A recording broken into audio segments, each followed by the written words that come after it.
Hello, beautiful people.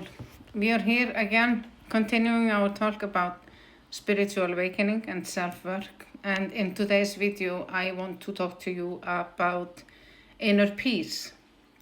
Inner peace begins the moment you stop trying to be someone else. It is born when you look at yourself and think, I am who I am and I love who I am.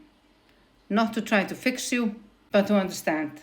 We spend so much energy trying to reject parts of ourselves, our past, our emotions, our scars.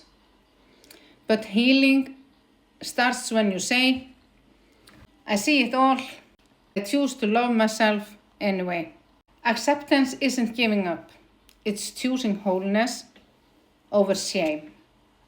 It's standing in your truth, even when it's messy. Because peace doesn't come from perfection. It comes from presence. Being here and now, and accept who you are as you are, here and now. From honoring yourself right here and right now. Love yourself. That's it for today, folks. Like always, it's my pleasure being here with you. Thank you for watching my video and thank you for your support. May love and light be with you wherever you are. Until next time, bye bye.